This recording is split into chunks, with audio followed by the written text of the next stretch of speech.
Lawyers. Your lawyers have to know all the law, have to understand objections, have to know when to stand up, when to sit down, have to know the court decorum. They have to understand all the nuances that relate to the law. There is some drama in that, because as you see the way I speak in a dramatic way. That's the way I'm successful. That's the way I believe people will listen. If you just stand here monotoned, it's not the same. I did a speech, did like a committee hearing with all these people several weeks ago in this disaster relief. I'll send you the link to that. In the middle of it, I turn it over to the head of SBA, which is like the federal government who gives loans. I'm talking about the government. And I'll just let you listen to the way I speak, and then I turn over to him what he says. And then it comes back to me. Everybody watches the videos going like, oh my God, that guy was just terrible.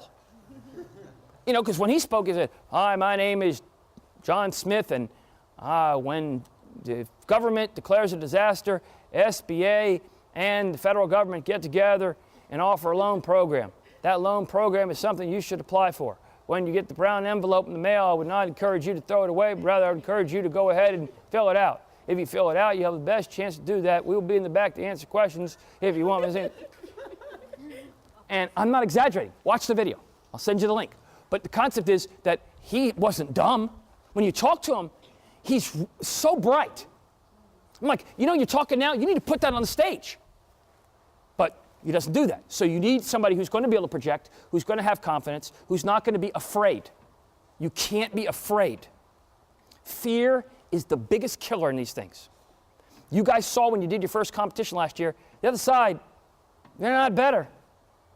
When you haven't seen them, you say, well, geez, what are they going to, oh my God, and you get it up, you're like, listen, we won those rounds. We either held our own or did better. And by doing that, what happens is you end up with, wow, I know that if we prepare properly and we use the facts in the way and we use some of the things we've talked about, we're going to be successful. So the lawyers have to be fearless. So do the witnesses, but the lawyers have to be fearless because they're the leaders.